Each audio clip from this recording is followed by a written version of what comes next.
They said family always comes first. But that changed the day my mother tried to sell the house my grandparents left me, the one she once called just a piece of wood. I didn't beg.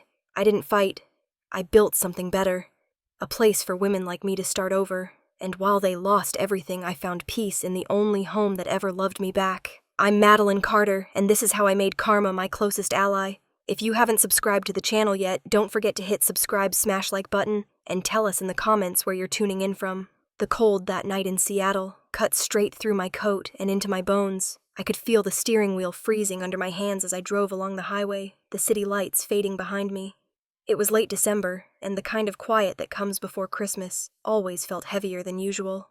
My name's Madeline Carter. I'm 33, and for the first time in 5 years I was driving home for Christmas. Home. That word used to mean something else. A scent. A sound, a place by the water where I once felt safe. Lake Haven Cottage. The old house on Snoqualmie Lake where my grandparents lived. Every Christmas smelled like cinnamon and pine, and the kitchen was always filled with warmth even when outside the snow buried the trees. But most of my memories there aren't as cozy as they should be. They sting a little. I remember the sound of my mother's voice, sharp-clipped, always telling me what to do. Maddie, take those plates out. Don't touch the decorations. My sister Chloe would laugh, twirling in her red dress while Mom adjusted her hair for photos. Dad would lift his glass, say how proud he was of his girls, though he only looked at one of us when he said it. I was the one holding the broom, standing off to the side. I can still see myself at 9 years old wiping frosting from the counter, while they took family pictures in front of the tree. I wasn't in a single one. Grandpa Henry walked over, quietly, handed me a towel, and wiped the sugar off my hands. You know, he whispered, good people don't have to prove they're good. He always said it like it was a secret just between us. Grandma Margaret would find me later on the porch, where the snow gathered along the railings, and wrap her arms around me. She smelled like nutmeg and warm cookies. Someday you'll have a home of your own, she told me. A place where you're loved the way you deserve. At the time, I didn't believe her. I couldn't imagine love that didn't come with comparison. Years passed. Chloe became everything my parents wanted. Polished, perfect, predictable. She married well, stayed close, gave them twin grandsons. I moved away to the city, built a life where my worth wasn't tied to being someone's daughter or sister. When Grandma and Grandpa passed in 2018, I flew back for the funeral. It was quiet and small. They left me the cottage and a modest inheritance. Mom called it a joke. Chloe said it's unfair. Mom should have gotten the house. I didn't argue. I packed the keys in an envelope and went back to Seattle, promising myself I'd never return. That house became a ghost in my life, something I owned but didn't touch. Then this year my phone buzzed with a message from Mom. Don't come too early. Dinner starts at 7 p.m. Everyone will be so happy to see you. I read it twice, surprised at how soft her tone seemed. Maybe she missed me. Maybe time had shifted something. I wanted to believe it. All week I told myself it could be different this time. Maybe Chloe had grown up, maybe Dad would actually listen, maybe Mom would stop comparing. But a small voice in me kept whispering, be careful. Still, when I looked out the window that morning and saw the snow falling over the city, I thought, what if this is the year everything changes? I spent the afternoon wrapping a small box of old family photos I'd found. Pictures of Grandpa painting by the dock, Grandma holding a pie. I wanted to give them to Mom as a peace offering. Maybe it could be a start. As evening approached, I zipped up my coat, loaded my bag into the back seat, and stared at the reflection of my own face in the car window. My eyes looked tired, unsure. I wasn't the same girl who used to cry when she was left out of photos, but part of her still lived somewhere under my ribs. The highway was empty, just streaks of light from passing cars. The further I drove, the quieter the world became. When I reached the turnoff for Snoqualmie, the sky had gone deep blue, and the snow glowed in the headlights like dust on glass. I slowed near the lake, the road narrowing between the trees. For a moment, I could almost smell Grandma's cookies again, hear the faint hum of Grandpa's radio. My phone buzzed once more. Mom's message still sat there glowing on the screen. 7 p.m. I glanced at the clock. 6:15. Enough time to arrive early, maybe help set up, maybe prove that I'd changed too. I tightened my grip on the steering wheel, a mix of nerves and hope twisting in my chest. Maybe forgiveness was something that had to start with me. Maybe walking back through that door would finally make me feel like family again. The snow thickened as I turned down the long road toward the cottage. My headlights caught the sign by the gate, Paint, faded letters barely visible, Lake Haven. I slowed to a stop, watching my breath cloud the windshield. Somewhere inside that house, the lights were already on. For the first time in years, I felt both pulled forward and held back all at once. I wasn't sure what waited for me beyond that gate, but I pressed my foot to the gas and drove toward it anyway. The road curved around Snoqualmie Lake, and the trees leaned in close, like they were whispering to each other. Snow fell heavier now, soft and relentless, blurring the outlines of the houses that dotted the shoreline. The closer I got to Lake Haven Cottage, the more I could feel my pulse picking up. I hadn't seen that house in 5 years, not since the funeral. And yet, in some twisted way, it still felt like it was mine. My one connection to something that once felt safe. As I turned onto the long gravel driveway, the beams of my headlights caught a line of cars parked haphazardly along the side. SUVs, a silver sedan, even a red minivan. My stomach tightened. Mom hadn't said anything about a crowd? I thought it was supposed to be just us. Still, the windows of the cottage glowed warm yellow, and laughter floated faintly through the air. For a second, against all reason, I smiled. Maybe they had really done it. Maybe they had planned a surprise for me. The tires crunched over the snow as I parked near the porch. The old wooden steps creaked the same way they used to when Grandpa would come outside to meet me. I could almost hear his voice, that low hum of his, before he said something wise. I brushed the snow off my coat, took a deep breath, and opened the front door. The smell hit first. Wine, roasted meat, something burnt, and the unmistakable sting of spilled liquor. The scene inside froze me where I stood. Torn wrapping paper covered the rug. Empty glasses and half-eaten cookies sat on every surface. The dining table was still cluttered with plates, some overturned candle wax dripping onto the wood. The Christmas tree leaned against the wall lights, blinking weakly. A few ornaments shattered at its base. It looked like the party had ended hours ago. I took one step inside. The floor squeaked under my boots. From the living room I heard laughter. Familiar, casual, completely at ease. Mom's voice, Dad's, and Chloe's. I walked around the corner, and there they were. My mother Evelyn reclined on the couch, with a glass of red wine in her hand. My father Richard sat beside her, his tie loosened, cheeks flushed. Chloe was in the armchair across from them, legs curled up, scrolling through her phone, and laughing at something on the screen. Mom looked up first. Her expression didn't shift, not even a flicker of surprise. "Perfect timing," she said, smiling slightly. "You're just in time to clean up." I blinked, not sure I'd heard her right. What Dad leaned back, gesturing lazily at the mess. "You know Maddie, when I was your age, I used to help my parents after every holiday dinner. Builds character." Chloe snorted. "Well, technically it's her house now. Maybe she should play hostess." I felt the air leave my lungs in a single cold rush. "You had the dinner already." "Of course," Mom said, as if it were obvious. "We didn't think you'd make it through the storm that fast. You know how unpredictable the roads get around here." I looked around.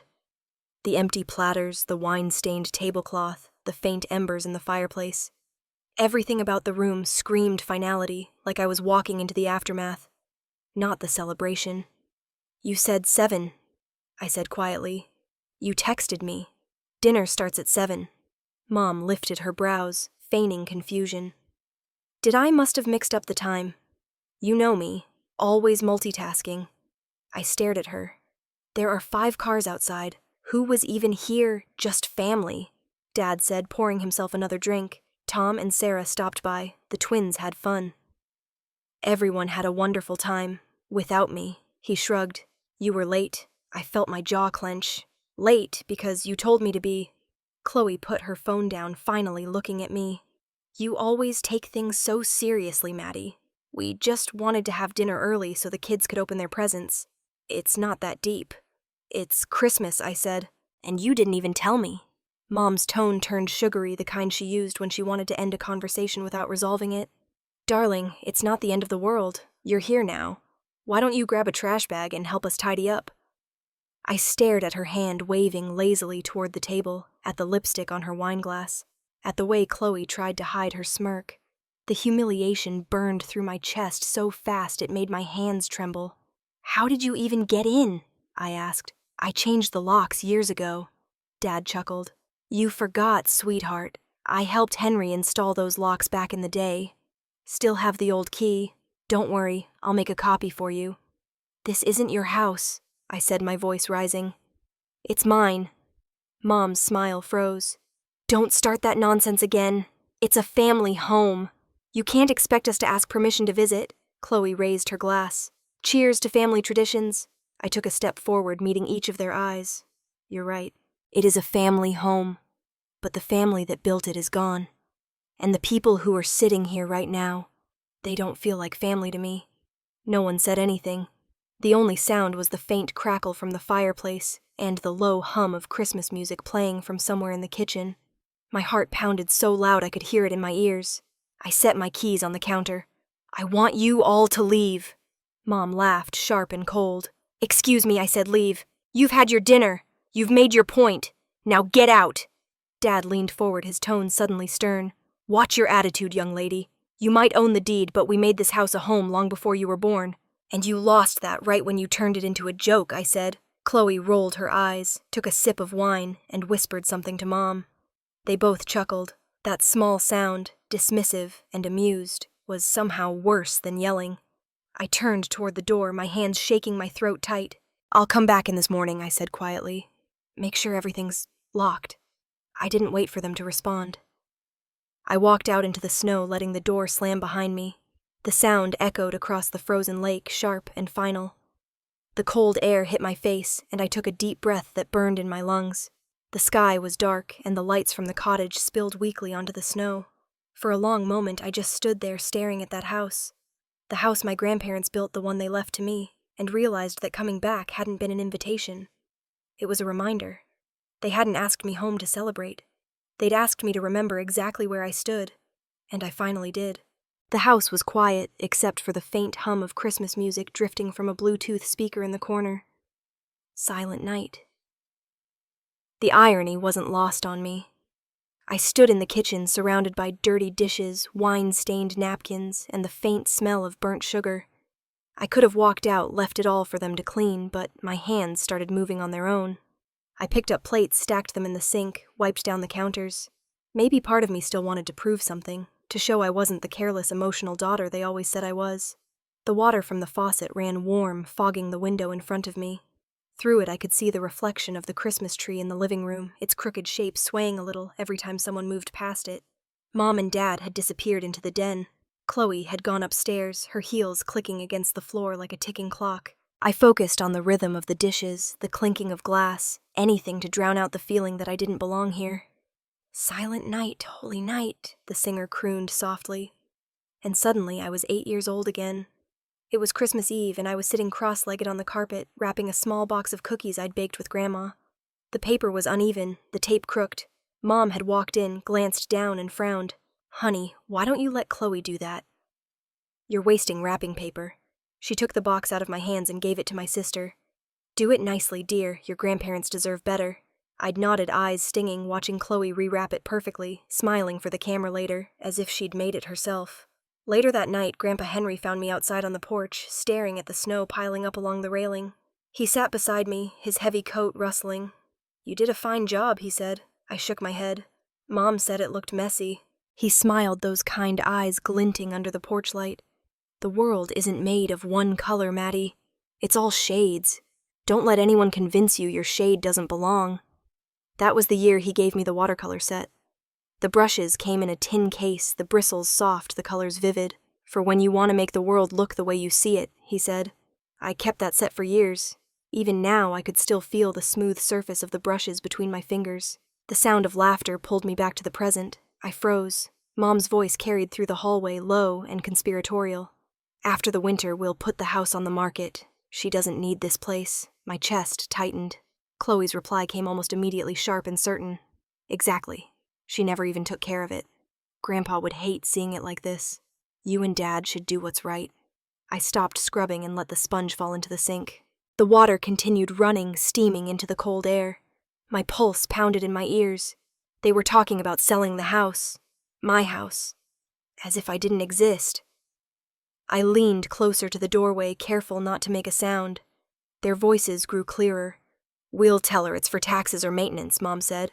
She'll sign whatever we put in front of her if we act nice enough. Do you think she'll fight us? Chloe asked. Mom scoffed. She doesn't have the backbone for that. She never did. Something inside me cracked, then a soundless snap that I could feel, but couldn't describe. I stepped back slowly, breathing through the ache in my chest. The kitchen felt smaller, the lights dimmer. I grabbed a towel, dried my hands, and stared at my reflection in the window. My face looked pale, older, like I'd aged years in minutes. For a moment, I thought about walking in there, telling them I'd heard every word, but I didn't. I'd done that before, spoken, defended, explained, and every time it ended the same way: laughter, dismissal, a roll of the eyes. They'd twist my anger into proof of immaturity. See? There she goes again. No, not this time. I turned off the faucet. The silence was sudden, heavy. I took a deep breath, grabbed my coat from the back of the chair, and walked toward the front door. My boots squeaked against the wooden floor, and with every step I felt myself leaving more of them behind. Outside, the snow had started again, soft flakes swirling under the porch light. The lake shimmered under a thin sheet of ice, the reflection of the Christmas lights rippling faintly across its surface. The air was freezing, but I didn't shiver. I just stood there listening to the muffled laughter coming from inside, each sound duller than the one before. I whispered, "You'll sell this house over my dead body." The words came out steady, not angry, just final.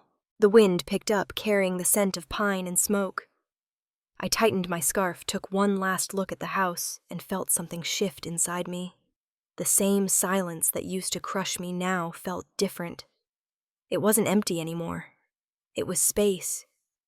Space to move, to breathe, to plan. I walked back inside just long enough to set the half-finished glass of wine on the counter. The lights flickered slightly as if the house itself was exhaling. I picked up my keys, turned toward the door, and without another glance behind me, I locked it from the outside. As I walked down the snowy path to my car, I didn't look back. The cottage glowed faintly through the trees, warm and distant like a memory already fading. My footprints trailed behind me in the snow, filling slowly with white as the storm continued. I told myself I'd never let them step foot in that house again. Not after this. Not ever. By the time the sun came up, the snow had stopped falling. The roads were slick and silver under the early light, the kind of quiet you only get the morning after Christmas. I drove south toward Seattle with the heater. Humming, hands tight on the wheel, the cottage shrinking in my rearview mirror until it disappeared behind the pines. My chest felt hollow, like something had been scooped out and left there to freeze. Halfway down the highway, I pulled into a rest stop off I-90. The parking lot was nearly empty except for a few trucks and a family in a minivan, unloading suitcases. I sat in the car for a moment, engine running, before unlocking my phone. Notifications blinked at me, texts, emails, social updates. I wasn't sure why I opened Instagram, maybe habit, maybe masochism. The first thing on my feed was Chloe's post. A bright photo taken inside the cottage, everyone gathered around the dining table, wine glasses raised, the fire glowing behind them. Mom sat at the center, her smile wide, the kind of practiced happiness she reserved for public display. The caption read, "Family Christmas at the cottage. Thank you, Mom, for the perfect night." Posted at 3:07 p.m. My hands went cold despite the heat blasting from the vents. I scrolled through the comments. Heart emojis, friends saying beautiful family, and what a night to remember. I stared at the timestamp again. 3 o'clock. They hadn't just started without me. They'd planned to. I opened our family group chat. The last message from Mom glared up from the screen. "Don't come too early, sweetheart. Dinner starts at 7 p.m. Drive safe." The tiny delivered mark sat beneath it like a punchline. They lied. I leaned back in the seat and closed my eyes. I wasn't even angry yet, just tired. It wasn't the first time they'd left me out. It was only the first time I had proof. I took a screenshot of Chloe's post, then another of the group chat, the message thread, the timestamp, every digital breadcrumb they'd left. I saved them in a new folder and labeled it Evidence. It was a stupid name, but it felt right. When I looked up, the family from the minivan was laughing by the vending machines. The kids ran in circles, tossing snow at each other. Their mother pulled her scarf tighter, smiling. It stung seeing something so simple look so easy. Back in the car, I drove the rest of the way without the radio on. The silence felt cleaner than music. By the time I reached my apartment in downtown Seattle, the city was already waking up from the holiday. Streets wet with melted snow, shop owners shoveling sidewalks, delivery trucks rumbling through intersections. My building looked the same as always. brick facade, frost on the windows, a string of lights still hanging from the balcony above mine. Inside it smelled like coffee and cold air. I kicked off my boots and stood there for a moment, coat still on, staring at the quiet of my own space. No voices, no tension, no pretending. Just the low hum of the refrigerator and the traffic outside. I sat at my desk, opened my laptop, and scrolled through the photos again. The cursor blinked in an empty document. Without thinking, I typed December 25th, the day they reminded me I don't belong. Then I deleted it. Started over and wrote, the day they cut the last thread that ever tied me to them. The words looked strange on the screen, too calm for what they meant. I saved the file anyway. The desk was cluttered with unpaid bills, a half-empty mug of tea, and an old picture frame that had been there for years. I reached for it. Inside was a photo of me with Grandpa Henry and Grandma Margaret on the dock, summer 2006. Grandpa's arm around my shoulder, both of us squinting in the sun. Grandma had drawn a heart in the sand with her shoe. I traced the edge of the frame with my thumb. They would have hated what happened yesterday. They'd spent their lives teaching me that family meant kindness, listening, fairness. Grandpa used to say people show you who they are when they think you can't leave. I finally understood what he meant. I pulled open the drawer beside me, the one where I kept important documents. Insurance forms, tax receipts, the deed to Lake Haven Cottage. I unfolded the deed, the crisp legal paper, with my name printed neatly across the top. It felt heavier than it should have. That house wasn't just wood and paint. It was the only piece of them I had left, and they'd tried to take even that. I closed my eyes, the photo still in my hand. I'm sorry, Grandma, I whispered. I should have seen this coming. Outside, a siren wailed somewhere down the street. I leaned back in my chair, exhaustion washing over me. For years, I'd told myself distance was enough to protect me from their cruelty. I thought moving to the city, building my own life would be enough to keep them from hurting me again. I was wrong. Now I had something I'd never had before. Proof. Cold, undeniable, time-stamped proof that everything I'd ever suspected was real. I reached for a sticky note and wrote in neat, deliberate letters, "Never again." Then I stuck it to the edge of the computer monitor. The photo of my grandparents sat in front of me. I smiled at it, small but steady. "You gave me this house for a reason," I said quietly, "and I won't let them take it." Snow started falling again outside, soft against the glass. The lights from the building across the street flickered, and for a brief moment the reflection in my window showed something that almost looked like home. Monday morning in Seattle always smelled like rain and burnt coffee. I stood in front of the glass doors of Pacific Roots, the travel company where I'd worked for almost 5 years, watching the reflection of people rushing past me on the sidewalk. Everyone looked busy, determined, moving toward something. I took a deep breath and pushed the door open. Inside, the office was already buzzing. Phones ringing, keyboards clacking, the faint murmur of travel agents convincing clients to spend money they didn't have. Posters of beaches and snowy mountains lined the walls, all promising escape. I'd spent years selling other people's getaways while never taking one myself. Morning Maddie, Nora, called from her cubicle, waving a cup of coffee like a peace offering. She was the kind of person who always smelled like vanilla and knew when not to ask questions. "Morning," I said, dropping my bag by my desk. The clock read 8:27. 3 minutes early, always prepared. Before I could open my laptop, I heard the sharp click of heels on the floor. Catherine Morales, my boss, mid-40s, sharp suits, sharper tongue. She carried a folder under her arm and the faint scent of expensive perfume that somehow always lingered longer than her patience. "Madeline," she said. Stopping by my desk without looking at me. "New project. Spring luxury tour package. Bali, Kyoto, Amalfi. High-end clients. We'll need proposals by Friday." I looked up. "That's 3 days." Her lips curved, not quite a smile. "I know. I want to see if you can handle real pressure." She dropped the folder onto my desk with a snap and walked off before I could answer. Nora leaned over the divider. Eyebrows raised. Careful. When she says test your limits, she means watch you drown. I smiled faintly. "I'll swim," she chuckled. "That's my girl. Just keep your head above water." For the next few hours, I threw myself into the project. Budgets, supplier quotes, partnership emails. Every detail perfect. That's what I was good at. Order precision control.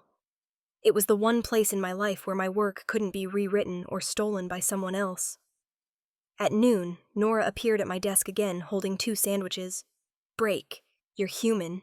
Eat. I laughed, taking one. Thanks. You're the only reason I haven't turned into a ghost here. We sat in the break room, the city's gray light filtering through the windows. Nora unwrapped her lunch and asked, "So, how was Christmas?"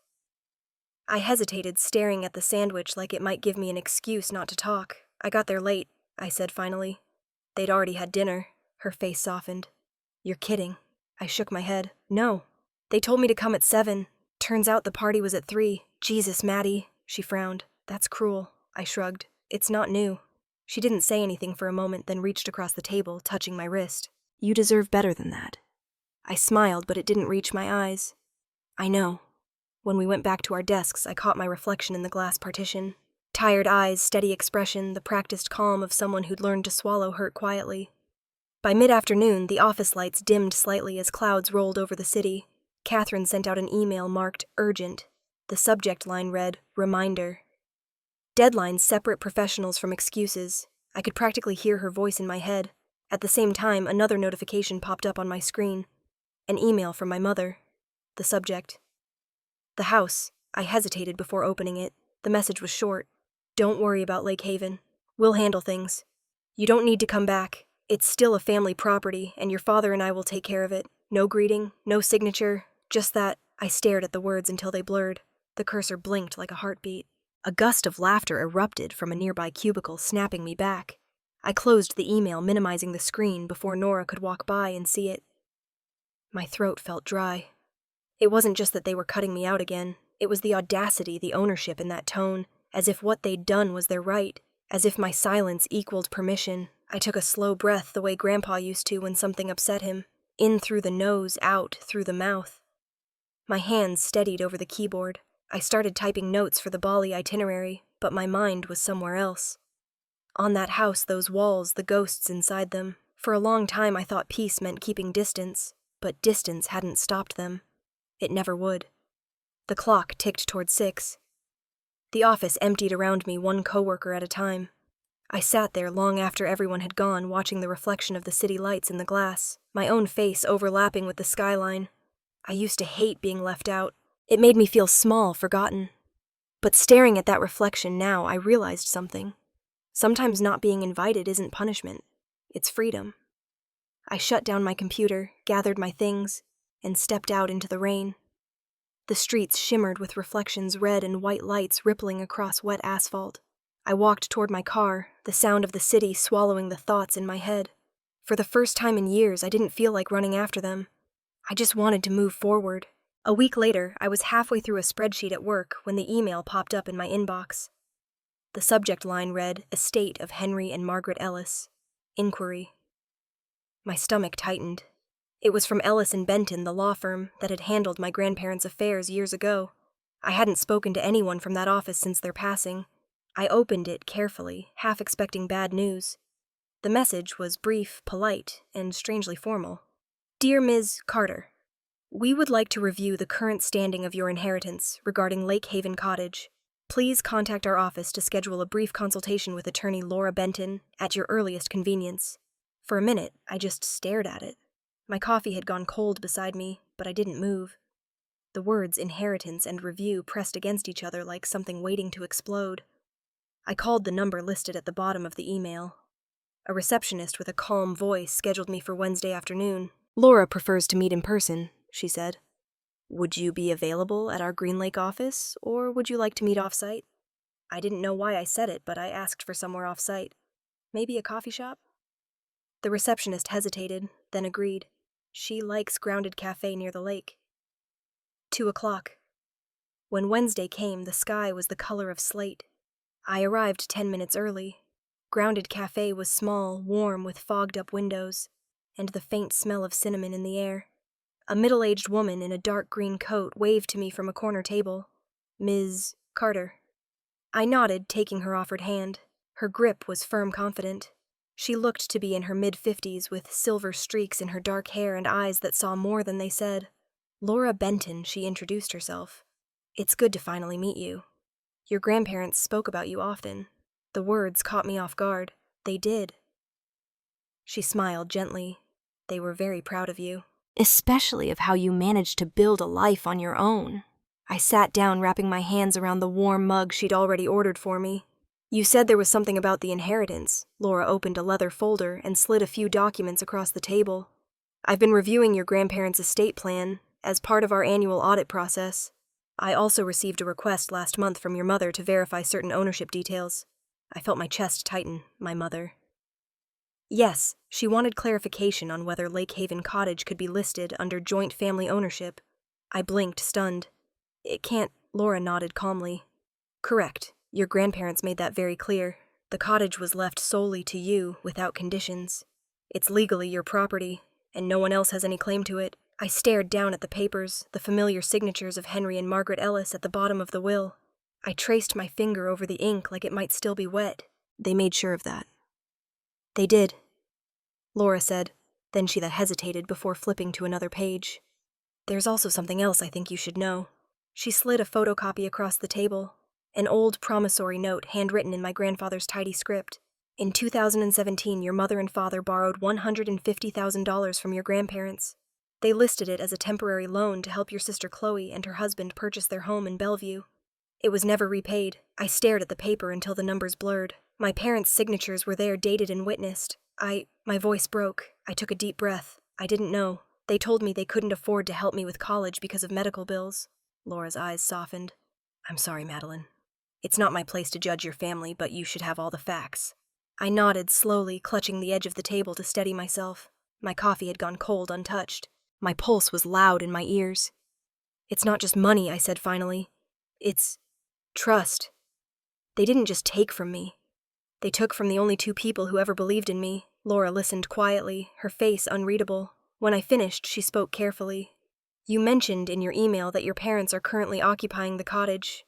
They're not just there, I said bitterly. They're living in it, using it, and now apparently trying to sell it. That complicates things, Laura admitted.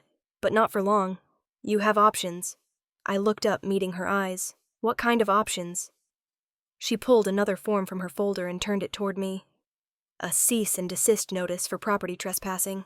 It's a formal legal document that asserts your ownership rights and warns them of civil penalties if they continue occupying the property without your consent. I hesitated. Wouldn't that start a war? Her smile was faint, knowing. Sometimes the war has already started. You're just deciding to fight back. For a moment, neither of us spoke. The hum of conversation from nearby tables filled the silence. I looked out the window at Green Lake, gray water rippling under a light drizzle. My reflection ghosted across the glass, calm face, steady hands. But underneath, I felt something shift, something that had been waiting too long. Laura slid a pen toward me. We'll handle everything legally and professionally. I'll file the paperwork myself. All I need is your signature to authorize representation. My hand trembled slightly as I picked up the pen. The ink bled neatly onto the line beside my name. She gathered the papers, tucking them back into her folder. Good, she said, nodding once. Women like us, we've learned to be quiet for a long time. But when we finally decide to speak, people listen. I smiled for the first time that day. Maybe it's time they do. Laura stood, slipping on her coat. I'll be in touch by Friday. Try to rest Madeline. You're doing the right thing. After she left, I stayed by the window for a while, watching the rain streak down the glass. My reflection blurred and reformed between the droplets. For the first time in years, I didn't feel helpless. I didn't even feel angry. What I felt was something quieter, heavier, and far more dangerous than either. Peace. The kind that comes when you stop running and finally stand your ground. By mid-January, my phone wouldn't stop ringing. Every missed call was from one of them. Mom, Dad, even Chloe. I let them go to voicemail one after another until the little red dot on the screen felt like it was burning a hole in my palm. Finally, I sat on my couch in the dark and pressed play. Madeline Mom's voice came first, brittle and sharp. You can't be serious about this. Family doesn't take family to court. What are you thinking? Another message followed immediately. You're being manipulated. That woman. What's her name, Benton? She's feeding you lies. You don't want to do this, sweetheart. You'll regret it.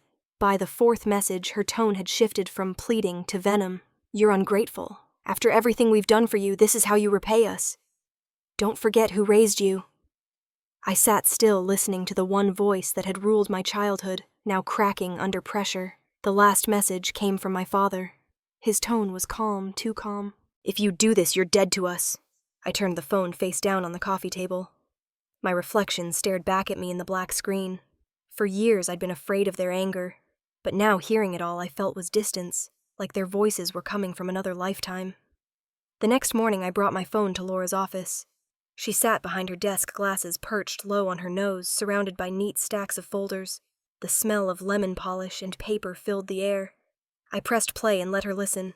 She didn't flinch, didn't interrupt, just leaned back with her arms crossed until the final threat from my father ended. When it was over, she nodded. She's scared. They both are. That's the reaction of people losing control. Don't take it personally. I'm not... I said, though my voice betrayed a tremor. It's just strange hearing them unravel. Laura reached across the desk and poured 2 cups of coffee from a carafe. You'd be surprised how many families sound exactly like this when money or property is involved. They call it family loyalty until it's time to share ownership. Then it's survival. Her tone was calm, matter-of-fact, like she'd seen this story play out 100 times before. Maybe she had. She opened a folder and pointed to a printed report. I had my assistant contact the maintenance company your father mentioned. According to their invoices, your parents hired them to make structural repairs. New locks, roofing adjustments, even a new alarm system. I frowned, without my consent. Exactly, she said. They've changed the security codes and authorized their own names on service receipts. That's not repair. It's an attempt to establish possession. In legal terms, that's trespassing. Possibly fraud if they're presenting themselves as the rightful owners. I stared at the paper, my jaw tight. They think if they change enough locks, it becomes theirs. Laura gave a small, knowing smile. They're hoping you'll back down. That you'll decide it's not worth the fight. I closed my eyes, breathing deeply through my nose. They've spent my whole life teaching me to be quiet. This time they'll learn what silence really sounds like. Later that day, while Laura drafted paperwork, I sat by the window of her office. Outside, the clouds were low and heavy over downtown Seattle. People hurried across crosswalks with umbrellas tilted against the wind. Inside, everything was still. Just the scratch of Laura's pen and the faint ticking of the wall clock. Meanwhile, in Snoqualmie, I could picture my parents in that living room. I didn't have to be there to hear them. Mom pacing the floor, her voice sharp with panic. We need to sell it fast before she files anything.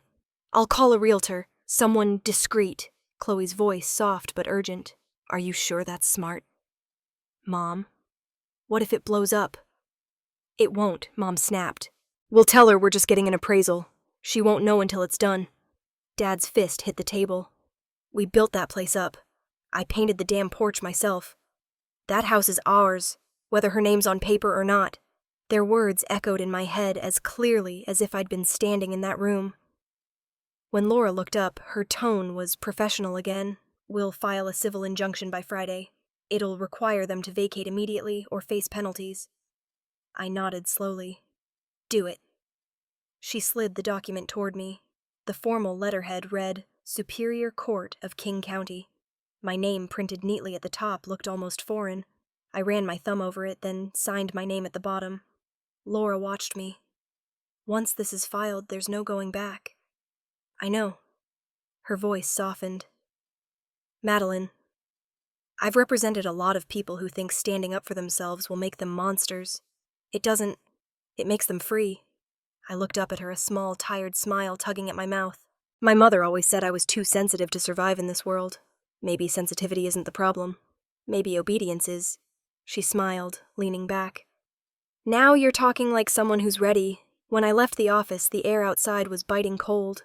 The sky was bruised, gray, threatening snow. I stood on the sidewalk for a moment, clutching my coat tighter, watching the traffic crawl past. I thought about how many times I'd walked away from conflict with them. Thanksgivings, birthdays, every moment where I'd chosen peace over truth. This wasn't one of those times. My phone buzzed again in my pocket. Another voicemail. I didn't listen to it. Instead, I turned it off completely and slipped it back into my bag. The noise, the guilt, the pleading. It could all wait. As I crossed the street toward my car, the city lights blinked red and white across the windshield. My reflection stared back at me through the glass. Older, now steadier, no longer flinching at her own shadow. Those who once terrified me were terrified themselves now. And for the first time I understood the balance. When I reached for the door handle, the folder Laura had given me slipped from under my arm. Papers scattered across the passenger seat, my signature bold and dark at the bottom of each page. I gathered them, smoothing the edges with my hand. "I've grown up," I whispered to myself. "And this time, I'm not going home to clean up their mess." The car engine started with a low rumble. I pulled onto the street, heading back toward the city lights, the weight of the storm finally lifting from my chest. The steps of the King County Courthouse were slick with ice, and the air smelled like metal and snow. I pulled my gray coat tighter and watched my breath fog the air before pushing through the heavy glass doors. The marble floors gleamed beneath fluorescent lights, echoing with the sound of heels and quiet voices. For a second, I thought about how many times I'd imagined my family finally seeing me, really seeing me.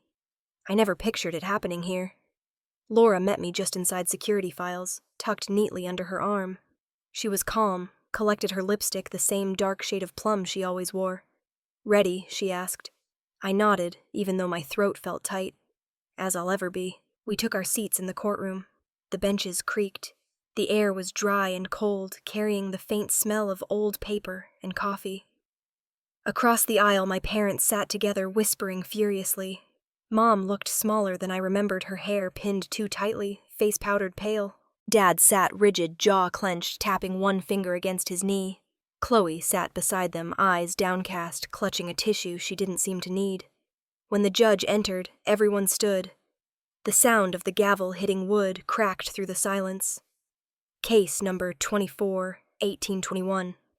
The clerk read, "Carter versus Carter." I sat down, my palms slick with sweat. My heart hammered against my ribs, but my expression stayed still. Laura began with the basics: dates, documents, legal ownership. Her voice was measured steady, a rhythm that filled the room with confidence. She presented the will, first sliding a copy onto the evidence table. "Exhibit A," she said. "The last will and testament of Henry and Margaret Ellis, signed in 2018, witnessed and notarized leaving Lake Haven Cottage in Snoqualmie, solely to their granddaughter Madeline Carter." The judge, an older woman with silver hair pulled into a bun, nodded and flipped through the pages.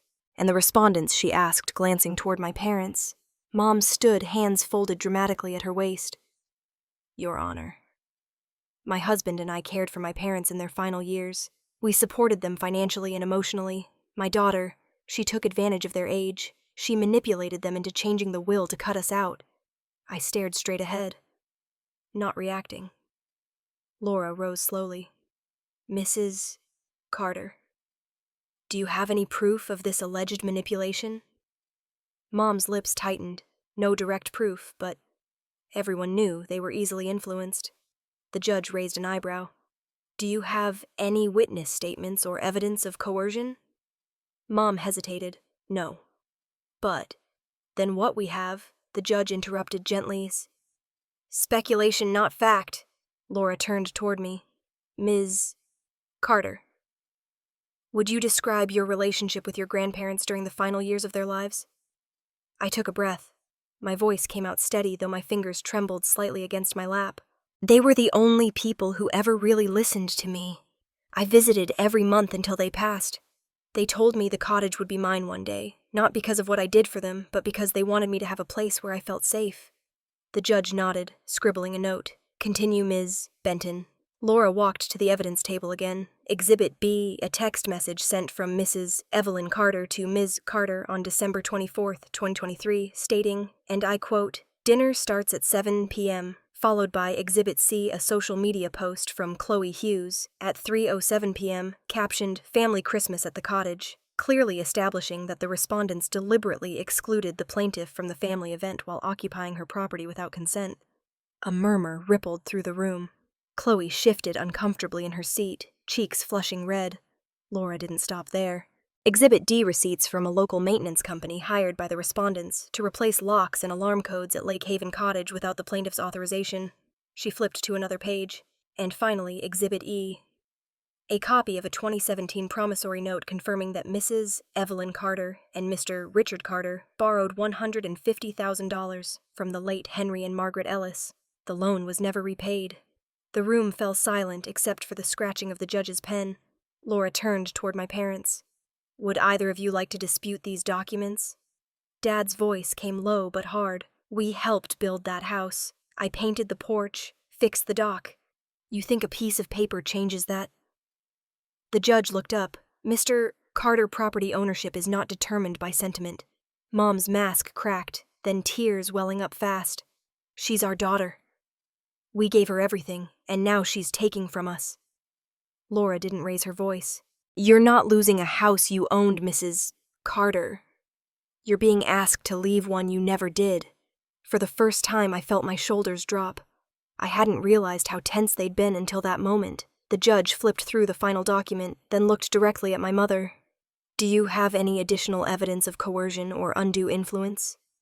Mom wiped her eyes. No, but... Then we are left, the judge said firmly, with evidence, not emotion. I glanced at Chloe. Her eyes met mine briefly, full of something that looked almost like regret, then dropped to the floor. Laura gave a small nod toward me. Would you like to make a statement? Madeline? I stood slowly, my knees stiff. Your Honor, all I've ever done is respect my grandparents' wishes. They wanted this house to stay in the family through me, not because I deserved it more, but because they trusted me to protect it. I'm not here for revenge. I'm here because I won't let their gift be twisted into another weapon for control. When I sat down again, my heart was still racing, but the fear that had followed me all my life was gone. The judge set her pen down and folded her hands. The will is valid, the ownership clear, and the plaintiff's claim supported by substantial documentation. I hereby order that Lake Haven Cottage remains the sole property of Ms. Madeline Carter. The respondents, Evelyn and Richard Carter, are to vacate the premises immediately and compensate the plaintiff for damages and legal fees. The gavel came down once echoing through the chamber like a closing door. Mom gasped audibly, grabbing Dad's arm. You can't do this, she cried, but the judge had already moved on to the next case. Chloe started crying quietly, her face buried in her hands. I sat still, my pulse calm now, the air suddenly clear around me. For years I'd waited for someone else to stand up for me. But in the end, it had to be me. Justice doesn't need trumpets or applause. It only needs silence deep enough for the truth to be heard. As I left the courtroom, the snow outside had started again, light drifting flakes that melted as they touched my coat. I walked down the courthouse steps, the cold air sharp against my skin, and let the quiet of the city sink in. For the first time, it didn't feel like winter. It felt like release. A week after the verdict, I woke up to the sound of my phone vibrating against the nightstand. The screen lit up with a news alert from the Seattle Chronicle. The headline read, Daughter wins case against parents in Lake Haven property dispute. I sat up slowly, rubbing my eyes, and opened the article. My name was there, in black and white, printed beneath a photo of the lake and the cottage dusted in snow. The piece was clinical factual. Dates, details, verdict, but there was something strange about seeing my life summarized in 3 short paragraphs. I scrolled down, and there she was. Mrs. Donovan, my grandparents' old neighbor. The woman who used to bring over blueberry muffins and gossip about everyone within a 5-mile radius. The journalist had quoted her. Evelyn always bragged about that cottage like it was hers, she'd said. Turns out it belonged to her granddaughter the whole time. I guess truth finds its way out eventually. I leaned back in bed and let out a small breath that felt like laughter and exhaustion mixed together. Truth really did have a strange way of surfacing. Quiet, patient, undeniable. The next morning, it was everywhere. Friends from college texted me screenshots. Old coworkers forwarded the link. On social media, strangers were sharing the article with captions like, good for her and finally justice for the underdog. One post caught my eye. A women's support group on Facebook had shared the story with the comment, she stood up for herself when most people would have stayed silent. This isn't just about a house. It's about breaking a cycle. I didn't reply to any of them. I didn't post, didn't comment. I just read the words quietly and thought about how for most of my life their voices, the loud ones, the cruel ones, had defined me. Now, silence was doing the talking for me. They used to humiliate me with words. Now my silence spoke louder than any of theirs ever could. When I got to work that Monday, Pacific Roots was buzzing as usual. Phones ringing, printers humming, the faint smell of burnt coffee wafting through the office. I could feel eyes on me the moment I walked in. Someone whispered my name. A few people nodded politely, pretending not to stare. I sat down, opened my laptop, and tried to focus on the spring tour budget, but the quiet was heavier than usual. A shadow fell across my desk. I looked up. Catherine Morales stood there, tablet in hand, her posture unusually relaxed. For once, she wasn't holding that tight-clipped expression she wore like armor. I read the article she said. Her tone was even, but her eyes were softer. The one about the house. I hesitated. Yeah, I figured you might. She nodded, tapping the screen absently. I misjudged you, Madeline. I thought you were the kind of person who avoided confrontation. But maybe you just pick your battles carefully. I smiled faintly. We all learn when it is worth speaking up. Catherine looked at me for a moment, then said, I'm assigning you as lead on the summer luxury tour campaign. It's a big one. Corporate clients, international vendors. I trust you can handle it. I blinked, caught off guard. You're sure? Her smile was thin, but genuine. Don't make me regret it. After she walked away, Nora appeared grinning so wide, I thought her face might crack. Our girl did it, she whispered loudly enough for half the floor to hear. A promotion and a legal victory in 1 month. Who even are you right now? I laughed. Someone who apparently got tired of staying quiet. Nora leaned against my desk, lowering her voice. Seriously, though. That article. Everyone's been talking about it. You know what my mom said? She said you're brave. Said it takes guts to stand up to family like that. Your mom doesn't even know me. She doesn't have to. Every woman with a family like yours knows what that takes. Her words lingered with me all afternoon. By lunchtime, the office chatter had faded into the background noise of keyboards and phones. I found myself staring out the window. From our floor, you could just barely see the water on clear days, the faint shimmer of Lake Union in the distance, the edge of the Cascades beyond it. But when I looked closer, I thought of a different lake entirely. Snoqualmie, Lake Haven, the one that mattered. In my mind, I could see it now, the frozen surface thawing the dock, stretching out like a quiet promise. For months, that house had been a symbol of conflict, of everything ugly about bloodlines and loyalty. But now, for the first time, I pictured it as something else, a place waiting to breathe again. The office lights flickered as clouds rolled over the city, painting everything in soft gray. I took a sip of coffee that had gone cold and whispered to myself, karma doesn't need my help. It didn't. It never did. Because sometimes the universe doesn't punish people in loud ways. Sometimes it just lets the truth out and watches them trip over it. That evening, as I packed up my things, Nora called after me. Drinks Friday night. You're buying. Celebration of your new title. Fine, I said, laughing. But only if you pick a place that doesn't have karaoke. She waved me off. No promises. As I rode the elevator down, I caught my reflection in the mirrored wall. Steady, calm, not triumphant, but settled. The kind of peace that doesn't need applause. Outside, the city was glowing in that muted winter light, headlights bouncing off wet pavement. I pulled my coat tighter and started walking toward the parking lot. For the first time in months, my steps felt light. Not because I'd won, but because I'd stopped letting their voices decide who I was. Some victories don't need witnesses. They just need time. Spring came early that year, though it didn't feel like it. The snow around Lake Haven melted into mud, and the air smelled like rain and pine. I spent most of my days at the cottage now, turning the old living room into an office. The quiet suited me. The sound of the lake lapping against the dock was better company than any voice I'd grown up hearing. It had been a few months since the trial, but news still traveled in small towns faster than weather. One morning, a local delivery driver stopped by to drop off a package and said casually, "Heard your folks lost the house over in Bellevue. Bank took it last week." I didn't ask how he knew because everyone always knew. I just nodded and signed the receipt. A few days later, I saw the headline online. Short, impersonal local businessman declares bankruptcy following civil lawsuit. The photo attached was old, probably pulled from a company brochure. My father's face looked thinner than I remembered. I wondered if my mother had seen it, or if she was still pretending they could rebuild. By late March, word spread that they were renting a small apartment in Kent. Someone at the hardware store mentioned seeing them buying space heaters and cheap furniture. I didn't go looking. I didn't have to. The story always found its way back.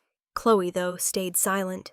I hadn't heard from her since the trial, until one night in April. It was raining hard enough to drum against the roof in steady rhythm. I was working on a project proposal for Pacific Roots. My laptop open on the kitchen table when a knock came at the door. It startled me. No one visited the cottage unannounced anymore. I hesitated, then went to the door. Through the window pane I saw her. Chloe. She looked different. Smaller, thinner. Her hair was pulled into a messy knot, her coat soaked through. When I opened the door, she gave me a shaky smile, the kind you wear when you're out of excuses. "Hi," she said, her voice barely above the rain. "Chloe." I stepped aside, but she didn't come in. "I didn't know where else to go," she said quickly.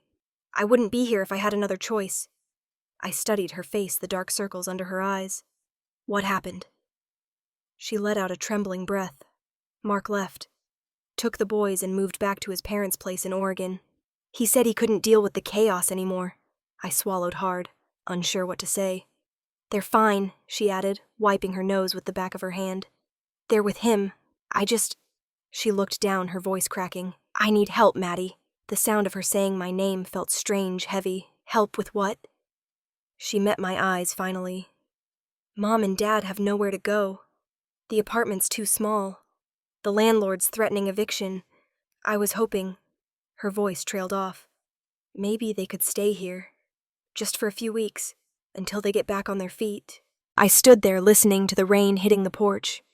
Part of me wanted to laugh. Not out of cruelty, but disbelief.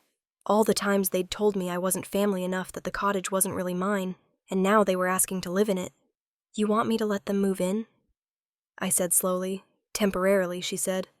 "They're not asking for much, just a roof. You've got the space." I looked past her toward the lake. The lights from the neighboring houses shimmered faintly on the water blurred by the rain. "They've had space," I said quietly. "They've had time, and chances, more than I ever did." Chloe's chin trembled. "I know, but they're not the same anymore. Mom's been sick with stress. Dad barely leaves the apartment. They're broken, Maddie." I almost felt something then. A flicker of sympathy, maybe nostalgia. But it didn't reach deep enough to change anything. "Do you know what it's like," I asked, "to have someone teach you that love has conditions, and then come asking for mercy when they run out of them?" Her eyes filled with tears. "You've changed." I shook my head. "No. I just stopped trying to be who they wanted me to be." For a long moment, the only sound was the rain, and her uneven breathing. She tried one last time. "They don't have anyone else." "I didn't either," I said. "And they taught me to survive that way." I reached for the door handle. "I'm sorry, Chloe." Her face crumpled, but she nodded as if she'd expected this all along. "Yeah," she whispered. "Me too." She turned and walked back into the rain, her coat clinging to her shoulders. I watched her go, until her figure disappeared into the dark. The sound of her car starting echoed faintly before fading down the road. Inside the house was quiet again. I locked the door and leaned against it, letting out a breath I hadn't realized I was holding. My hands were steady. No anger, no shaking, just stillness. I went to the window, watching the rain wash over the porch. It was late, the kind of night that makes you aware of every small sound. The ticking clock, the hum of the heater, the whisper of water against glass. I thought of Grandma's voice from years ago, the one that always came to me when the world felt too loud. Forgiveness doesn't mean forgetting, sweetheart. It just means you stop carrying the weight. She was right. I wasn't angry anymore. I was just done. I turned off the light, leaving only the reflection of the lake in the window. The storm was easing the air heavy but calm. For the first time, peace didn't feel like a prize to win. It felt like a decision. I wasn't sure if I'd ever see Chloe again. But even if I didn't, I hoped she'd understand someday. You can love people from afar. You can wish them healing without opening your door. Outside, the rain slowed to a drizzle, and the night settled into silence. I stood there for a long time, watching the last ripples fade across the water. Then I closed the curtains, letting the darkness have its peace. 6 months later, summer finally arrived at Lake Haven.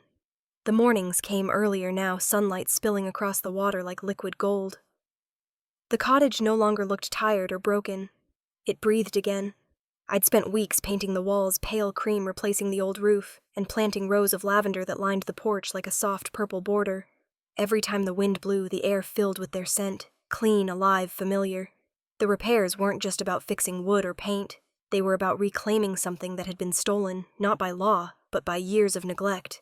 I hired local carpenters, landscapers, and even an old craftsman who'd known my grandparents. He rebuilt the dock plank by plank. This place needed someone to care for it again, he said, smiling, wiping sweat from his brow. They'd be proud. Maybe that was what I wanted most, to make them proud. By late June, the cottage looked nothing like the place I'd returned to that awful Christmas. It looked like a beginning. Nora visited every weekend to help me set up a website. She'd bring iced coffee and her laptop sitting cross-legged on the porch, with her sunglasses pushed up on her head. "You sure you want to do this?" she asked one afternoon, scrolling through draft layouts, turning this place into a retreat. "Sounds like a lot of work." "That's the point," I said, handing her another lavender muffin I'd baked that morning. "Work that matters," she laughed. "You sound like someone pitching a startup." "Not a startup," I said softly. "A restart." She grinned, tapping a few keys. "All right then, what's it going to be called?" I hesitated, looking out over the lake. The surface shimmered beneath the sun, the same shade of blue Grandpa used to paint on his canvases. Ellis Retreat. I said finally. Nora nodded. "Simple, strong, has a nice ring to it." Later that week, Laura came by to review the legal paperwork. She stepped out of her car in crisp linen, holding a thick folder and her signature confidence. "It looks beautiful, Madeline," she said, gazing around.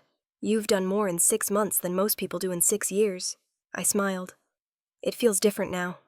Like it's finally mine, not just on paper." She handed me a few documents. "Everything's in order. The business license is approved, and your insurance is active. I even included a clause protecting you from future family claims. That's your polite way of saying you don't trust them to stay away." Laura laughed softly. "Let's just call it experience." We sat on the porch sipping lemonade while the sun sank low. She studied the lavender fields for a moment, then turned to me. "You know Henry and Margaret would be so proud of you." My throat tightened. "You think so, I know," so she said. "They wanted you to build a life that reflected their kindness, not their pain. And you did." When she left, I stayed outside long after dark, watching the sky turn from gold to pink to deep violet. The lake mirrored every color, perfectly still and endless. The next morning, I decided to finish cleaning the upstairs bedrooms for the retreat's opening. There was one room I'd been avoiding, my grandparents' old room. I'd left it almost untouched since they passed. The door creaked when I pushed it open. The air inside smelled faintly of cedar and thyme. I started dusting the shelves, refolding the quilt, straightening the picture frames. On the dresser, tucked beneath a stack of old linens, something caught my eye, a yellowed envelope, the edges curled and soft. My name was written on the front in my grandmother's delicate handwriting. "For Maddie." My hands shook as I opened it. Inside was a single sheet of paper, brittle but neatly folded. I read it aloud, my voice breaking halfway through. "My dearest Maddie, if you're reading this, we're probably gone, and the cottage is yours now. We didn't leave it to you because you needed it. We left it because you understood it. You listened when others didn't, you cared, when others mocked, and you loved without keeping score. We believe that makes you strong. Protect this home, not just from those who'd take it, but from bitterness. This house should always be a place of peace. Love Grandpa Henry and Grandma Margaret." I sank onto the bed, the letter trembling in my hands. The sunlight filtered through the lace curtains, making the room glow. My chest ached, but it wasn't pain. It was release. They hadn't taught me how to fight. They'd taught me how to stand firm without losing grace. Tears slipped down my cheeks as I whispered, "You didn't teach me revenge. You taught me to be steady, to be grateful." I folded the letter carefully and placed it back in the envelope, tucking it inside the top drawer of the dresser. Then I sat by the window, looking out at the lavender swaying gently in the breeze. Sometimes the greatest victories aren't loud. They don't demand recognition or applause. They just live quietly inside you, reminding you that you survived without becoming what hurt you. When the sun began to set again, painting the lake in soft shades of rose and amber, I stood on the porch and watched the first guests arrive, 2 women in their 40s, tired but hopeful. They smiled shyly as they got out of their car. "Welcome to Ellis Retreat," I said, and for the first time in years, the words felt like home. Christmas came quietly that year. The kind of cold that settles deep, but doesn't bite the kind that makes everything still. Lake Haven Cottage was glowing again. Every window lit the reflection of the Christmas tree shimmering across the water. The air smelled of pine and cinnamon, and for the first time in a long time, the house felt full of life. Inside, I moved between the kitchen and the dining room, humming along to soft jazz playing through the speakers. Nora was kneeling beside the tree, arranging wrapped gifts with ribbons that didn't quite match. Laura was uncorking a bottle of apple wine, laughing as the cork shot across the room and bounced off the wall. "Good aim," I said, grinning. She poured 3 glasses, shaking her head. "Occupational hazard. Too many courtroom victories to toast this year." We all laughed. The other women, guests from the retreat who'd stayed through December, were gathered near the fireplace, decorating cookies, their laughter mixing with the music. One of them, a woman named Denise, looked around and said softly, "This house feels like it's always been waiting for something good to happen in it." I smiled, glancing at the garland hanging along the staircase, the lights twinkling against the wood. Maybe it was waiting for peace. Nora brushed powdered sugar off her hands. "You sound like a Hallmark card. Better that than a police report," Laura muttered, and we all burst into laughter again. As the evening settled, I checked the oven, pulling out a roast that filled the room with warmth. The table was simple, but beautiful. White plates, gold candles, and small sprigs of lavender tied with twine at each setting. The lavender was for them. Henry and Margaret. It always would be. We sat down to eat as snow began to fall outside. It started light, just a few flakes drifting past the window, then thickened until it looked like the world had gone quiet again. Halfway through dinner, Nora reached into her bag and handed me an envelope. "Don't look so nervous. It's not another lawsuit." I opened it carefully. Inside was a Christmas card, handwritten in neat, looping letters. Catherine's name was at the bottom. Madeline. This year reminded me that courage doesn't always look loud. Sometimes it looks like standing still when everyone else expects you to kneel. Thank you for reminding me of that. Merry Christmas. Catherine Morales. I read it twice before setting it on the table. She actually wrote something nice, I said. Laura raised her glass. Progress. Miracles. Nora added. We clinked glasses, laughter spilling across the table.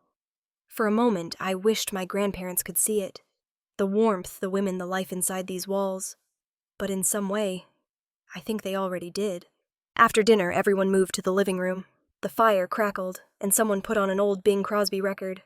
Denise started singing along softly, her voice low and clear. The sound filled the cottage, wrapping around us like a memory. I stood by the window for a while, watching the snow.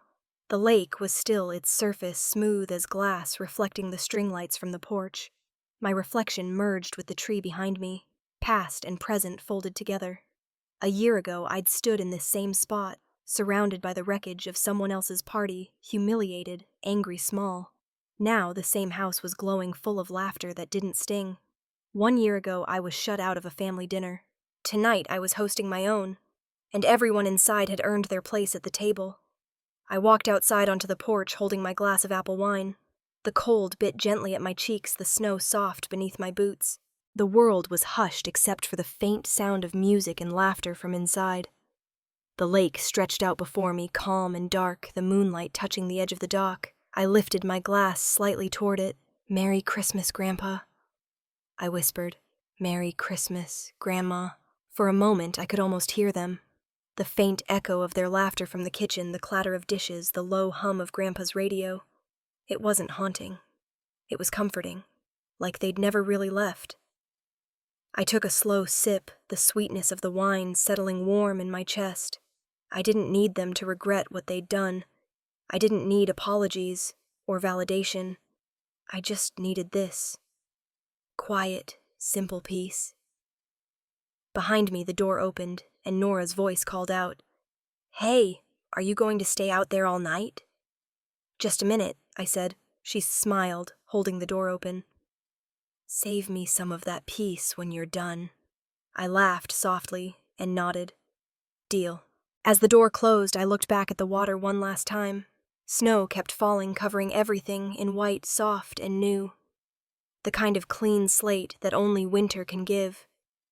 If someone had told me a year ago that silence would become my loudest answer, I wouldn't have believed them. But maybe that's the truth of it. Sometimes you don't win by fighting louder. You win by walking away and never looking back, because the ones who once tried to break me had already become their own undoing. I didn't have to punish them. Life had already done that for me. I took another sip, let the cold air fill my lungs, and smiled to myself. If anyone's ever made you feel invisible, remember this. Silence can be the sharpest, kindest form of revenge. It doesn't destroy. It simply leaves you free.